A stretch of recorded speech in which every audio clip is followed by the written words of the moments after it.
If you're facing your fears and holding you back in your life and career, then look no further than Armed Forces for insight.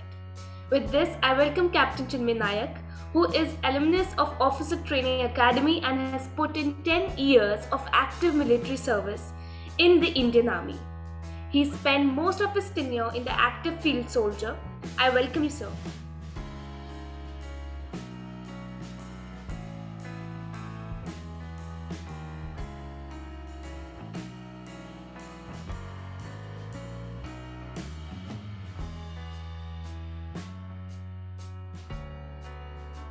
Thank you, Anisha. As we Thank know, you.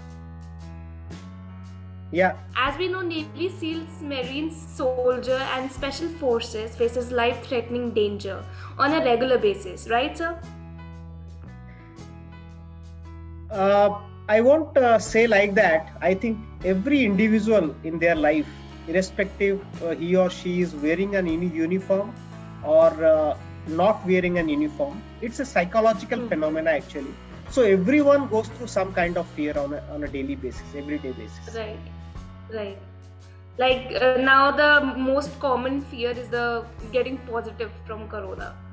So that's the most like the basis of the fear.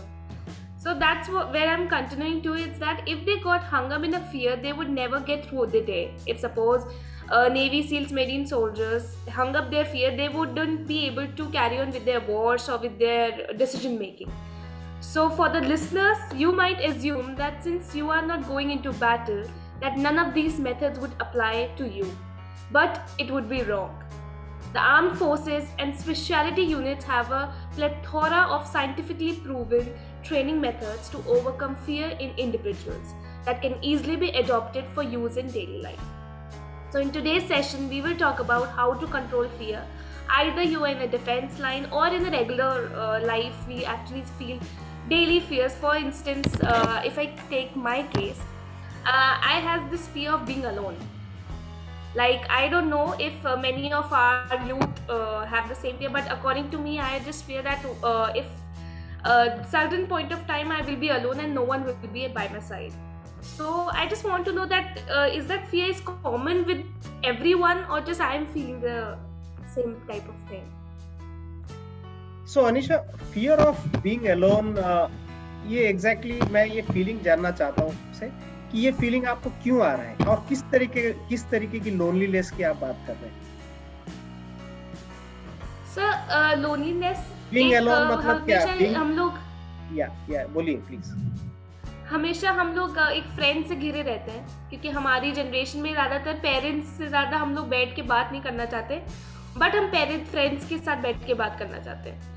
तो वो एक कि कहीं ऐसा तो नहीं होगा कि एक टाइम पे शायद हम लोग 10 लोगों के साथ रहने के बावजूद भी अकेले हो गए हैं. मतलब ऐसा सॉर्ट ऑफ एंजाइटी भी बोल सकते हो आप कि ऐसा आप कभी कभार अगर फील कर रहे हो तो that's because you are deep sad and sorrow inside कि आप 10 लोगों के साथ भी बैठ के that you are not feeling good.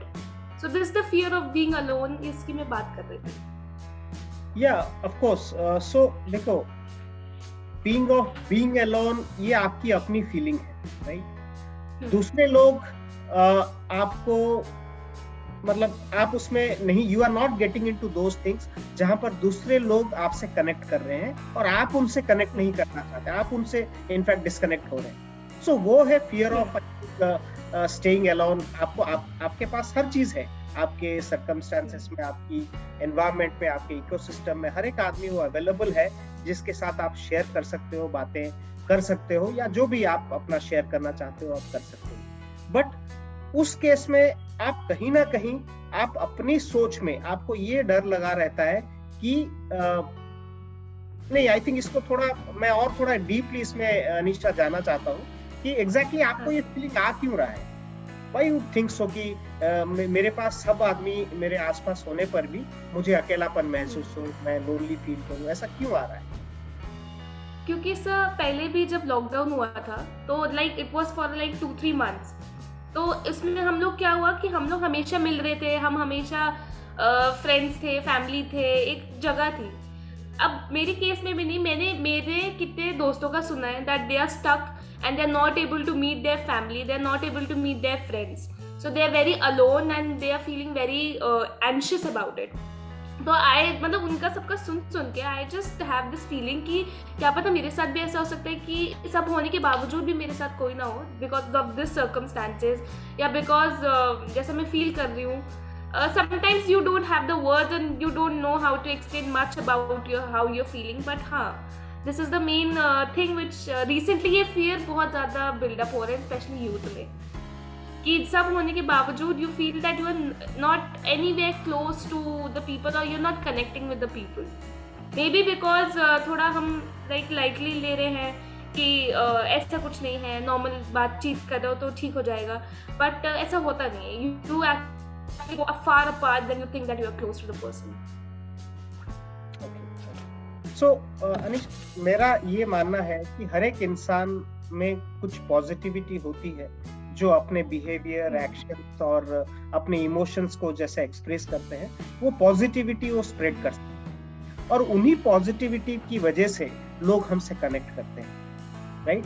और हम अगर खुद एलूप हो जाए तो कहीं ना कहीं हम वो नेगेटिव थॉट को अपने अंदर आने दे रहे हैं. जब वो नेगेटिव हमारे अंदर आएंगे तो हमें हर चीज जो हमारे पास अवेलेबल है, हमारे इकोसिस्टम में अवेलेबल है, जिससे हम लोग प्रोडक्टिव हो सकते हैं, बेनिफिट ले सकते हैं, वो सारी चीजें हमें नेगेटिव नजर आने लगती है. और जैसे आप सोच रहे हो कि मैं अगर इस तरीके की फीलिंग्स मेरे अंदर आ रही है, आपके अंदर आ रही है, और आसपास के इकोसिस्टम में अगर सिमिलर फीलिंग्स लोग डेवलप करने लगे तो कोई एक दूसरे से कनेक्ट नहीं करेगा.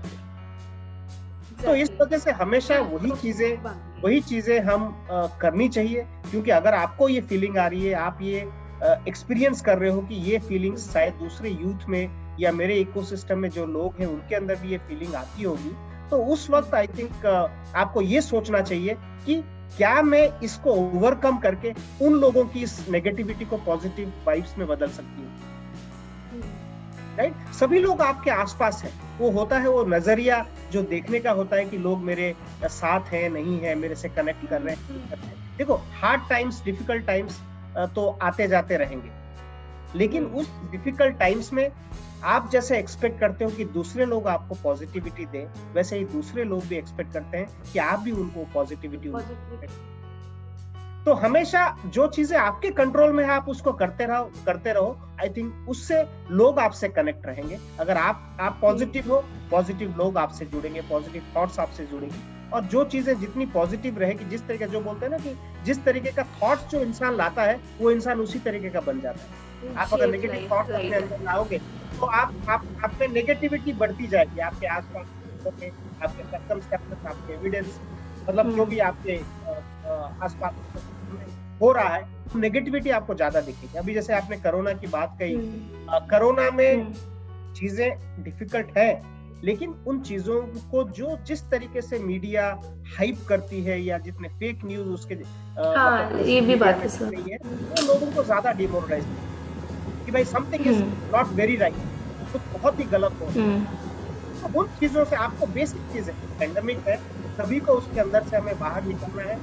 आप इंडिविजुअल रिस्पॉन्सिबिलिटी जो करना है आपको, घर पे रहना है, दूसरे लोगों को है, क्योंकि ये एक ग्लोबल फैमिली बन गई है एक पैंडेमिक की वजह से. We all have united. Right sir. So आपने जो बोला दैट इज एब्सोल्युटली करेक्ट. अब भी मेरे को लगता है दैट अगर मैं पॉजिटिविटी में ज़्यादा बात करूँ देन हो सकता है मेरे को ये सब फीलिंग्स ना आए. And the second thing I think so कि मैं ज़्यादा अगर कम्युनिकेट भी करूँ like with parents, friends, that I'm feeling this way, so they would also help me out in finding out the solution for why you are feeling like this.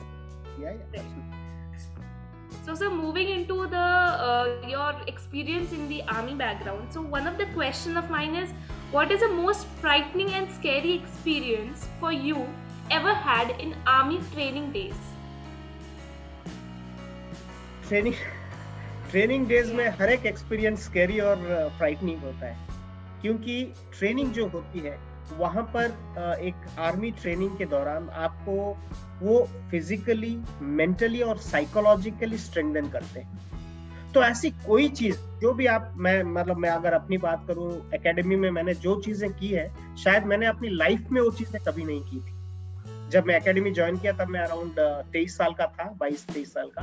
And but वो सारी चीजें जो एक training module होती है, जो चीजें वो प्लान करते हैं कि एक ऑफिसर को बनाया कैसे जाए, एक ऑफिसर की जिम्मेदारियों को कनेक्ट करके कैसा इंसान मुझे तैयार करना है, कैसा ऑफिसर मुझे तैयार करना है, जो मैं आर्मी की बात कर रहा हूँ, जो कि फिजिकली, मेंटली, साइकोलॉजिकली इतना स्ट्रेंथन हो, वो खुद को भी ड्राइव कर पाए और अपनी टीम को भी ड्राइव कर पाए। तो ऐसी कोई चीज नहीं थी जो चीजें मैंने अपनी लाइफ में पहले की थी। सबसे पहली बात तो डर, मैं एकेडमी ज्वाइन करने से पहले जब मेरे को कॉल लेटर मिला कि आप मेरिट लिस्ट में आ गए हो और आप ज्वाइन करने जा रहे हो, पहला डर मेरे को तब लगा कि क्या मैं उसके वो जो 1 साल की ट्रेनिंग होगी मैं इसको पूरा कर पाऊंगा कि नहीं। उसके बाद जब मैं एकेडमी पहुंचा, मैंने मतलब एकेडमी एक state of the art facility होती है। मैं बिलीव मी, अगर आपको कभी भी कोई अपॉर्चुनिटी मिले, आप कोई भी एनडीए, ओटीए, आईएमए या एयरफोर्स एकेडमी, नेवल एकेडमी, कहीं पर भी जाने का मौका मिले, don't miss it. It's state of the art. कहीं पर भी कितने बड़े इंस्टीट्यूशंस चाहे जितने भी हो, एक फौजी इंस्टीट्यूशन का जो लेआउट है, उसका जो डिसिप्लिन है, वो रियली इट्स वर्थ चेरिशिंग। तो मैं जिस दिन मतलब I belong to a very middle class family, बहुत ही छोटे परिवार से बिलोंग करता हूँ। ना ऐसी चीजें मैंने कभी देखी थी, ना मैंने सुनी थी। तो जिस दिन मैं वहां पर पहला दिन इनफैक्ट पहुंचा वहां पर, तो वहां की रौनक देख के मतलब आई वाज रियली, वो एक अलग सा डर बैठ गया कि क्या मैं यहाँ पर मतलब I don't know whether I would be able to cope up with this environment. वो दूसरा डर आ गया। उसके बाद जब ट्रेनिंग शुरू हुई तो डेली डर है कि कल क्या होने वाला है। तो उस तरीके का आई थिंक पूरी ट्रेनिंग हमेशा एक इनफैक्ट समथिंग, क्योंकि हर दिन ट्रेनिंग एक नए लेवल पे जाती थी वहां पर। आज आप अगर 5 किलोमीटर दौड़ना सीख गए हो, कल आप कोई ऑब्स्टेकल कोर्स कर रहे हो, कल कोई आपकी स्विमिंग कंपलसरी है, हॉर्स राइडिंग कंपलसरी है, बहुत सारी चीजें आपका एक जो एक साइकोलॉजी का डर रहता है वो निकालने के लिए बहुत सारी चीजें आपको करवाई जाती है। लेकिन एक किस्सा मैं काफी क्लोज है, वहां पर स्विमिंग पूल होता था। अच्छा। तो मैं बहुत ही वीक स्विमर, मतलब बहुत मुश्किल से वहां पर 50 मीटर करने से you pass the exam, and बड़ी मुश्किल से मैंने वो पास किया था। ठीक है। अच्छा। तो आई वाज मतलब काइंड ऑफ फिजिकली मैं बहुत ज्यादा, जब मैं ज्वाइन किया था ऑफिसर्स ट्रेनिंग एकेडमी, बहुत ज्यादा फिजिकली मतलब नहीं था, थोड़ा वेट था एंड लेकिन वो वेट वगैरह सारा वो लूज करा देते हैं, है ना। 3 महीने में from 75 kg I got back to 45 kg with a waistline of 28 inch। ठीक है, 28 इंच की कमर और 45 किलो का वेट मेरे को 75 से 3 महीने के अंदर ले आए थे। तो ये सभी के साथ होता है, मतलब when you get into the training you never realize कि क्या होने वाला। फिजिकली मैं थोड़ा बहुत ज्यादा ये नहीं था, मुझे बहुत स्ट्रगल करना पड़ा कोप अप करने के लिए विद माय और कोर्स के साथ। लेकिन स्विमिंग का मैं बता रहा हूँ, स्विमिंग में क्या होता था कि आपको 50 मीटर की जो डाइव पूरी करनी पड़ती थी और एक 5 मीटर का हाइट में एक प्लेटफॉर्म होता था, वहां से you have to jump straight. जब वो जंप करना होता था तो आपको अपनी बॉडी पूरी स्ट्रेट रखनी होती थी, हाथ दोनों पूरा स्ट्रेट साइड में करने होते थे और जंप करना होता था पानी में, है ना। आप बैठ नहीं सकते, झुक नहीं सकते, अगर अपना बॉडी बेंड कर ली तो यू फेल दैट एग्जाम। वो मेरे को बड़ा डर लगता, वो मेरे को नहीं, इनफैक्ट वो सभी को डर लगता था करने के लिए, क्योंकि जब मैं प्लेटफॉर्म के ऊपर चढ़ता था, मैं नीचे देखता था, मुझे पूल छोटा सा नजर आता था, बहुत छोटा सा। मुझे लगता था मैं अगर यहाँ से जंप करूं, मैं पूल के अंदर कभी नहीं गिरूंगा, मैं साइड में इधर पूल के दाएं या बाएं तरफ कहीं पर गिरूंगा, पूल के अंदर तो मैं जा ही नहीं सकता। मतलब इतना छोटा दिखता दूर से।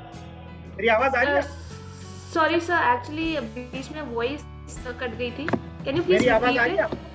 या सो पहले मैं पूल की बात कर रहा था अनीशा, मैं पूल की बात कर रहा था। तो स्विमिंग पूल में एक ऊपर 5 मीटर का प्लेटफॉर्म होता था जहां से आपको एक जंप करना होता था।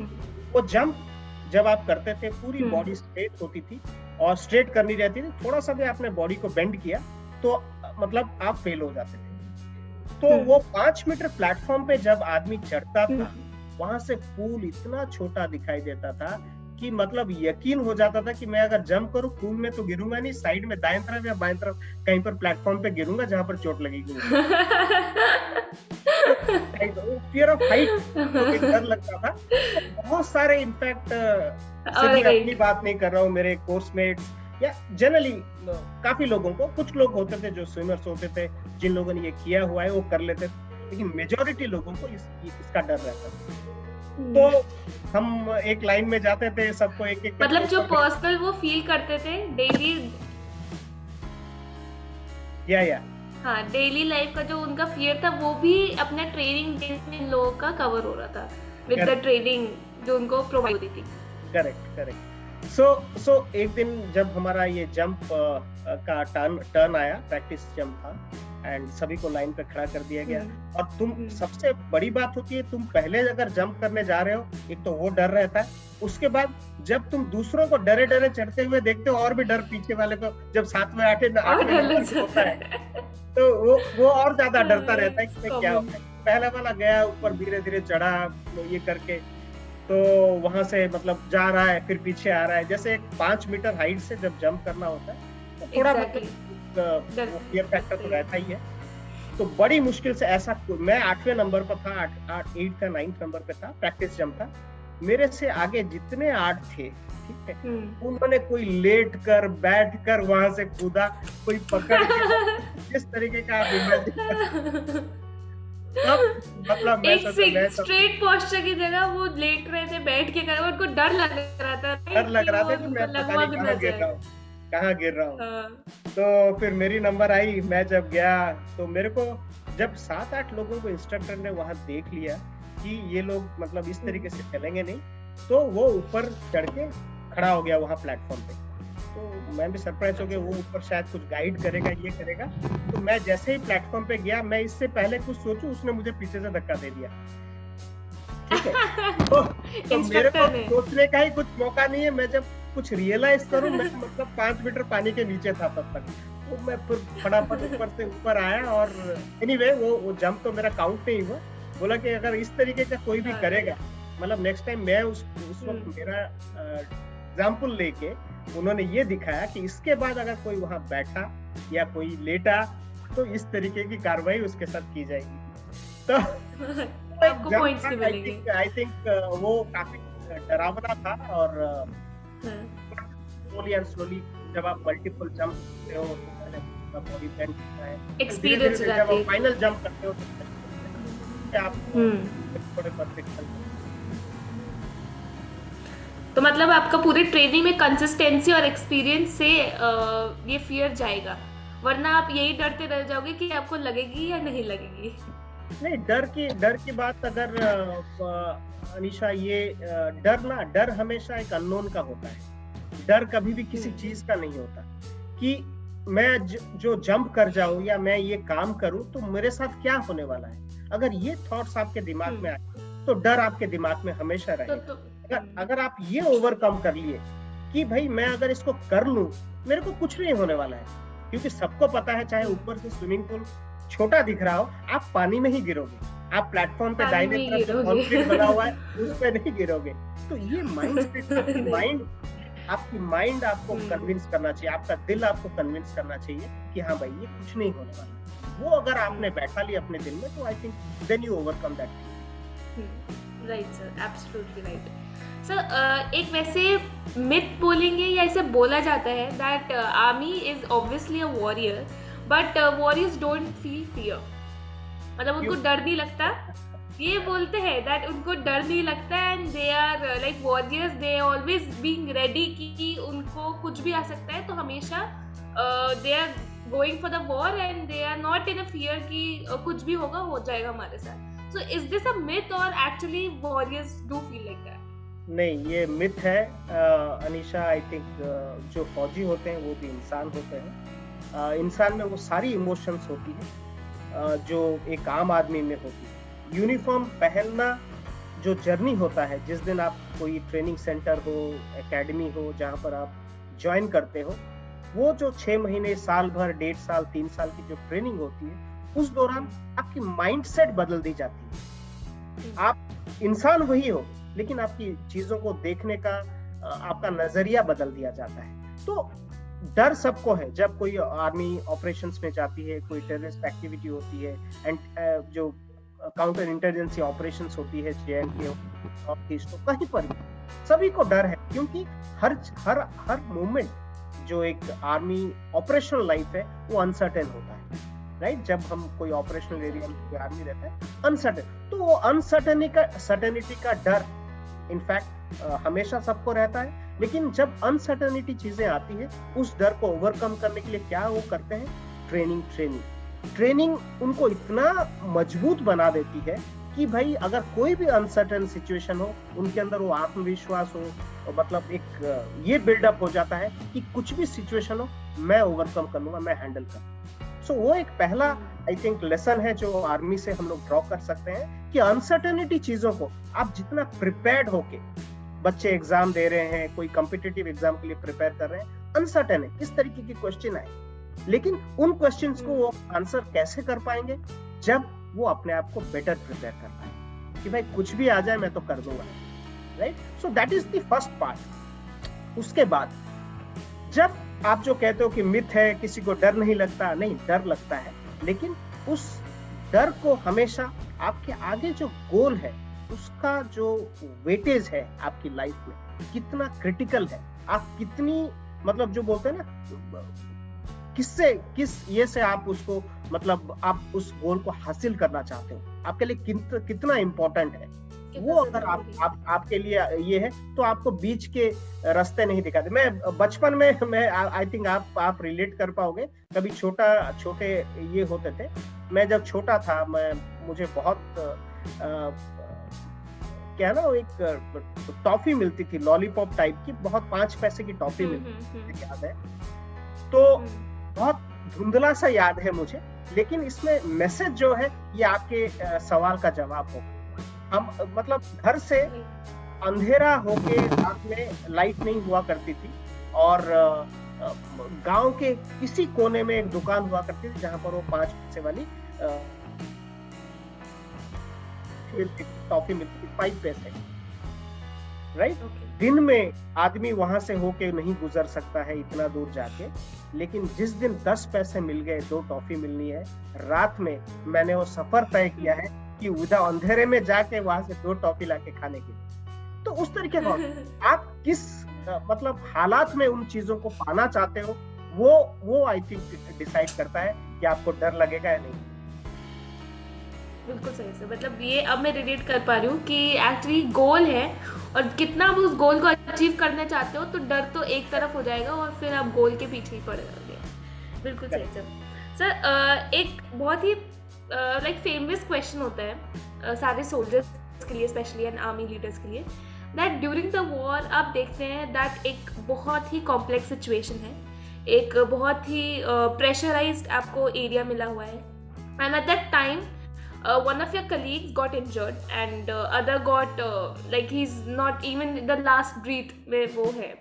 So when you were at that point, आपको क्या, आप उससे डर गए थे कि मेरे आसपास अब लोग जा रहे हैं तो क्या पता मेरे साथ भी क्या होगा, या आपने उसको सबको छोड़ के एक तरफ रख के आप you start focusing on your fight, that ये जो होगा होगा, and I just focus on my fight and just focus कि enemies को मैं भगा पाऊँ, and what was your thinking point at that time, because that was a very crucial moment for you, कि मैं या तो इसको डर के मैं बैठ जाऊं या तो मैं लड़ लूं। Yeah. So Anisha, to be very honest, touch wood, in fact मेरे पूरे डिफेंस करियर में ऐसा कोई अपॉर्चुनिटी नहीं मिला जहां पर मेरे साथ कोई मेरा कलीग हो, मेरा बडी हो जो कैजुअलिटी हुआ हो। लेकिन जनरली कैसे सिचुएशन में बहुत लोग फील, मतलब बहुत आर्मी सोल्जर्स जैसे फील करते हैं। एक सोल्जर का माइंडसेट मैं बता सकता हूँ, सोल्जर का माइंडसेट क्या होता है। देखो, हमेशा एक सोल्जर जो आपके पास करंट प्रायोरिटी है, जब आप एक जर्नी में जाते हो, ठीक है, मतलब कैजुअलिटी और किसी को बुलेट लगना, ये एक पार्ट ऑफ दैट जर्नी है। आप भले ही वो मतलब एक कहीं कोने में आपको दुख हो कि मेरे साथ मेरा बडी है जो आज घायल है, या इसको बुलेट लगी है, ये एक्सपायर कर रहा है, या जो भी है, लेकिन उस पॉइंट ऑफ टाइम पे आपको आपका जो बड़ा गोल है कि आप जिस मिशन के लिए गए, चाहे वो क्लियर है। किसी चीजों पर, मतलब आप कारगिल इनफैक्ट वॉर्स के एग्जाम्पल, हमने कितनी कैजुअलिटी इनफैक्ट इंडियन आर्मी या डिफेंस फोर्सेस में उठाई है, लेकिन मकसद एक था कि हमें उस चोटी पे अपना तिरंगा लहराना है। तो मकसद आपके लिए बड़ा है, भले ही आप उस कोने में, जो बोलते हैं ना कि जब कुछ होता है, आपको याद है एक अपना इंडियन आर्मी में एक सर्जिकल स्ट्राइक किया था उरी अटैक के ऊपर, आपने उरी देखा था, मूवी देखा था? मूवी देखी थी। यस। तो चीजें अपनी जो आपकी जो इनफैक्ट कोई भी सीने के कोने में आपकी कैजुअलिटी हुई है, उन चीजों को एक सोल्जर अपने जो एक बदला लेने के जुनून में कन्वर्ट कर पाता है। तो उस बड़े गोल को जब इंसान देखते हैं, अपने फौजी देखते हैं, आई थिंक वो उनके लिए इम्पोर्टेंट है। तभी जो उरी सर्जिकल स्ट्राइक हुआ था, उसमें जो इनफैक्ट प्लेटून्स ली गई थी या जो कमांडोस लिए गए थे, वो उस मेजॉरिटी उसी बटालियन के थे जिनके सबसे ज्यादा इनफैक्ट शहीद हुए थे उरी अटैक में। ठीक है, ताकि वो जो उनके अंदर जो खौल रहा है खून, वो खून को इनफैक्ट वो एक सही डायरेक्शन, सही इनफैक्ट अपने गोल को अचीव करने के लिए लगा पाए। तो इंसान को गुस्सा आता है, इंसान को सारी इमोशन, लेकिन उन इमोशंस को सही जगह पे कॉन्सेंट्रेट करना, चैनलाइज करना, डाइवर्ट करना अपने गोल को अचीव करने के लिए, जो एक फौजी करता है, आई थिंक जो एक आम इम्पोर्टेंट है। या So sir, ending with, do you know any kind of tool which used to give you courage to perform what you found really difficult or scary? मतलब कोई एक ऐसा आपके पास सोचने का तरीका, या एक ऐसे आपको लगता हो कि ये मेरे डर को कम कर देगा, कोई ऐसा टूल, या फॉर एनी सोल्जर आर्मी जो ये वीडियो इसलिए भी देख रहे होंगे दैट डर जो बहुत कॉमन एस्पेक्ट है, इमोशन है, सो उसके लिए कोई ऐसा tool which you can think कि हाँ ये मतलब अब मैं अगर इसकी बात करूँ तो लोग थोड़ा कम फेयर करेंगे? ओके, सो टूल अनीशा, ऐसा कोई टूल नहीं है। एंड मैंने जैसे आपको पहले बोला कि जो फियर है, वो फियर ऑफ, हमेशा इंसान को अननोन का फियर होता है कि जो मुझे कुछ पता नहीं है क्या होने वाला है। अगर ये थॉट्स इंसान बंद कर दे और जो चीज वो हासिल करना चाहते हैं वो अगर बहुत ही ज्यादा इंपॉर्टेंट है उनके लाइफ में, I think they can overcome anything and everything. अगर वो इंपॉर्टेंट नहीं है तो डर आपको रोकेगी कि मैं अगर कोई भी, मतलब मैं अगर एक किसी भी इंसान की बात करूं, कोई कोर्स परस्यू करना है, कोई इनफैक्ट कोई बिजनेस शुरू करना है, कुछ भी करना है, अगर वो उसके जो आउटकम है, जो हासिल करना चाहते हैं, वो अगर स्ट्रांग नहीं है, वो अगर उनको मोटिवेट नहीं कर रहा है, तो वो डर हमेशा हर एक मोमेंट में उनको उनके सामने आएगा। लेकिन ये सारे डर के आगे, वो डर को अगर मैं ओवरकम कर लूं, मुझे ये मिलने वाला है, अगर ये चीज उनका दिल और दिमाग में कन्विंस कर ले वो अपने आप को, आई थिंक फिर कोई डरने की जरूरत नहीं है। एंड और एक चीज हमेशा हर एक इंसान को ना, या लाइफ में जो बोलते हैं ना कि किसी ने मुझे पूछा था कि लाइफ में सबसे बड़ा रिस्क क्या इंसान ले सकता है, तो मैंने उनको वही बोला था कि लाइफ में सबसे बड़ा रिस्क इंसान वही ले सकता है कि कोई नहीं रिस्क लेना, कोई रिस्क नहीं लेना। अगर इंसान अपने लाइफ में कोई रिस्क नहीं ले रहा है, वही सबसे बड़ा रिस्क है मेरे मतलब पॉइंट ऑफ व्यू से। तो हमेशा इंसान को अगर कुछ अच्छा करना है, बेटर करना है, एक ही लाइफ है, वो लाइफ आप कैसे जीते हो, वो लाइफ में आप अपने लाइफ में और आप दूसरों के लाइफ में क्या इम्पैक्ट क्रिएट करते हो, सब कुछ मतलब आप पे ऊपर डिपेंड करता है। अपनी रूटीन लाइफ में जी के मतलब एक दिन मरने का वेट करना, वो एक लाइफ है, या डेली आप अपनी लाइफ अपने तरीके से, अपने बेनिफिट के लिए, सोसाइटी के बेनिफिट के लिए और दूसरे के बेनिफिट के लिए आप जी सकते, in whatever way it may be. Right sir, आपने जो ये चीज बोला दैट रिस्क ना लेना, राइट? अब बहुत सारे बड़े बड़े बिजनेस है जहाँ पे लोग अपना पूरा पैसा लगा देते हैं, सो और यही बोला जाता है बिजनेस में तो that if you take risk तो ही आपका बिजनेस चलेगा, अगर आप रिस्क नहीं ले सकते तो आप मत करिए। सो इसका कॉन्टेक्स्ट मतलब कैसे मैं कल्टिवेट करूँ कि इफ मतलब रिस्क ना लूँ, मतलब अगर मुझे बड़ा सोचना हो तो मैं रिस्क ना लूँ, लेकिन कैसे मैं इसको सोचूं? कितने लोग मेरे को बोलो, दुनिया में लोग सक्सेसफुल कौन होते हैं? जो किसी दूसरे से अलग, मेजॉरिटी लोगों से अलग सोचते हैं, मेजॉरिटी लोगों से अलग वो कदम लेते हैं, राइट? तो रिस्क देखो हर एक चीज में, जो चीज आपने अपने लाइफ में नहीं की है वो चीज पहली बार जब आप कभी लाइफ में ट्राई करोगे तो वो रिस्क कहलाएगा कि आपने रिस्क लिया, क्योंकि इससे पहले आपने वो किया नहीं, आप पहली बार ले रहे हो, you are taking a risk, that's okay.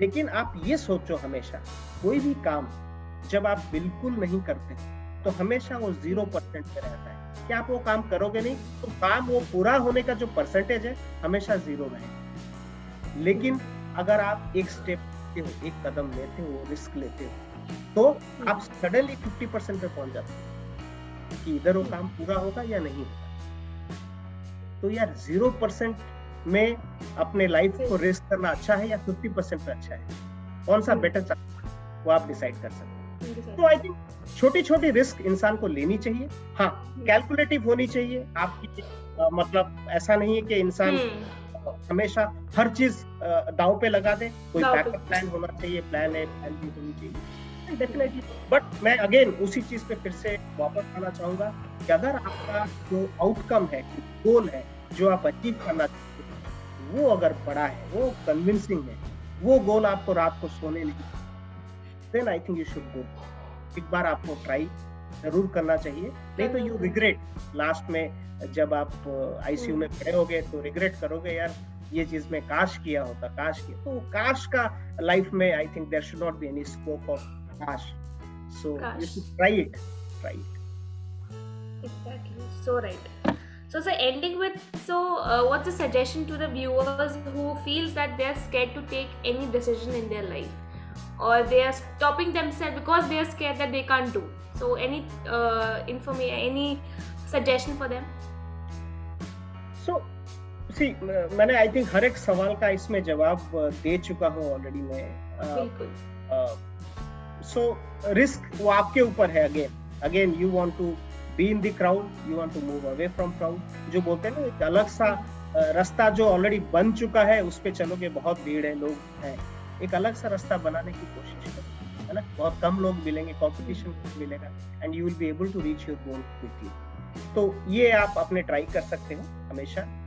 और आई थिंक एंड स्पेशली कि उनके लिए ये भी बोल सकते हैं that if your goals is best, then fear हो या कोई other emotion हो, वो अपने आप साइड हो जाता है, and the goal remain your main thing to achieve. Correct. इस पूरे इससे we can absolute बाकी देखो बहुत सारे लोग आपके environment, आपके ये हर आदमी आपको, आप जब हम क्या करते हैं पता है, हमेशा लोगों से सजेशन मांगते रहते हैं, भाई बता ये मैं कर पाऊंगा, बिल्कुल, ये बता ये मैं कर पाऊंगा क्या? बिल्कुल, यू आर राइट यार। वो चीजें वो उसके हिसाब से बताएगा, वो कर पाएगा कि नहीं, आप कर पाओगे कि नहीं सिर्फ आप ही बता सकते, राइट? बट सर कभी कभी अपने डिसीजन पे ही डर रहता है कि अगर मैंने ऐसा कर लिया और मैं गलत हुआ, सो इट्स जस्ट कि तो फिर क्या करें। बट या यू आर एब्सोल्युटली राइट। तो गलत किसको प्रूफ करना है अनीशा? गलत आप दुनिया को प्रूफ करोगे या गलत अपने आप को प्रूफ करोगे? लेकिन कम से कम अपने आप को प्रूफ करके तो बोलोगे ना कि मैंने ये कोशिश किया, मेरे को नहीं मिला। लेकिन कोशिश नहीं किया तो यार इसका तो फिर कोई जवाब ही नहीं मिलेगा आपको लाइफ में, है ना। तो दूसरों की सुन लो, मैं नहीं कह रहा हूँ कि आप लोगों की व्यूज नहीं लोगे, उनके कमेंट्स नहीं सुनोगे, आप सुनो सबकी, बट आप अपने आप के अंदर जो बातचीत चल रही है कि मुझे करना है नहीं करना है, करना है नहीं करना है, तो that you need to decide. Decision should be yours. Who can the best person to in fact decide on that. Exactly. So that's all for today's session. So it was very Anisha, I think before we एक चीज है मुझे काफी disturb कर रही है. In fact during this Covid time, आपने Covid से शुरू किया, मेरे अंदर वो थॉट प्रोसेस, काफी सारी चीजें रही हैं. मैं जो भी व्यूअर्स इसको देख रहे हैं, कोई भी इस कैपेसिटी में भी हो, काफी सारी न्यूज व्हाट्सएप में, सोशल मीडिया में आ रही है, जो बेड लोग ब्लैक कर रहे हैं, इनफैक्ट जो इंजेक्शंस हैं हमारे जो कोविड-19 के वो ब्लैक में बिक रहे हैं, ऑक्सीजन सिलेंडर लोग मल्टीपल टाइम्स इनफैक्ट पैसा दे के खरीद रहे हैं। तो ये एक बहुत ही डिस्टर्बिंग इनफैक्ट ट्रेंड या एक जो ह्यूमैनिटी में देखने को मिल रहा है, जो एक बहुत डिस्टर्बिंग ट्रेंड है। एंड आई थिंक मैं मतलब उन सभी लोगों से ये रिक्वेस्ट करना चाहूंगा, देखो जिन लोगों के पास आज के डेट में ऑक्सीजन सिलेंडर्स है, जिन लोगों के पास आज के डेट में मेडिसिन अवेलेबल है, जिन लोगों के पास हॉस्पिटल्स हैं, भगवान ने आप लोगों को उतना काबिल बनाया है कि आप लोगों के पास आज के डेट में ये सब है। तो वो जो अथॉरिटी, उस पावर को अपने अंदर महसूस कीजिए एंड लोगों की मदद कीजिए, रादर देन कि चीजों को एग्जैगरेट करके, प्राइसेस हाइक करके हम उनको, हाँ ऑफ कोर्स डिमांड सप्लाई एक अलग चीज है, लेकिन जहां पर भी पॉसिबल हो सके लोगों को मदद कीजिए। एंड पैसे सभी को प्यारे हैं, जो भी इनफैक्ट इंसान है, सभी को पैसे चाहिए, हर आदमी पैसे कमाना चाहता है, लेकिन तरीका सही होना चाहिए। तो आई थिंक वो मेरा रिक्वेस्ट है, हर एक इंडिविजुअल जो इस वीडियो को देख रहा है, सुन रहा है, आप अपनी कैपेसिटी में, किसी का इंतजार मत करिए। कोई आपको कॉल करके नहीं कहेगा कि मेरे को ये प्रॉब्लम है। लोग अगर प्रॉब्लम में है, अपने घर पे पड़े हुए हैं, किसी को पता नहीं है, अपने नेबर्स को हो, अपने आसपास के पड़ोस को फोन करके एक बार पूछिए कि क्या सब ठीक है, कुछ जरूरत तो नहीं आपको। तो इन छोटी छोटी चीजों को हम, आई थिंक इस डिफिकल्ट टाइम में हम साथ मिलके अगर हम आगे बढ़ें तो आई थिंक बहुत ज्यादा मुश्किल नहीं है, लेकिन सभी को बहुत एनकरेजमेंट मिलेगी, एक अच्छी सोसाइटी हम फॉर्म कर पाएंगे एंड हम सभी इस कोविड-19 को ओवरकम कर पाएंगे। That would be all. Very nice sir. The thing is कि आजकल सच में ये प्रॉब्लम चल रही है and any kind of profit is actually more than someone's life. तो अगर आप किसी की जान बचा रहे हैं तो आप गुड कर्मा में आ जाते हैं। So absolutely right, I am with you in this that जो भी सुन रहे हैं, that please do not take extra charges, do not the family is actually suffering just to make someone's life sustain, because someone's life is the universe for them. तो अगर आप ज़्यादा charge कर रहे हैं, so that should be stop and just focus on your good karmas, that all I can say. That's all, sir. That's all from our side. And thank you so much. Thank you so much for participating in it and just sharing your views on our topic today. And thank you. And we will catch on our next session. That will be very soon. Thank you. Have a nice day. Thank you so much. Have a great day. Thank you. Have a great day, sir. Stay safe.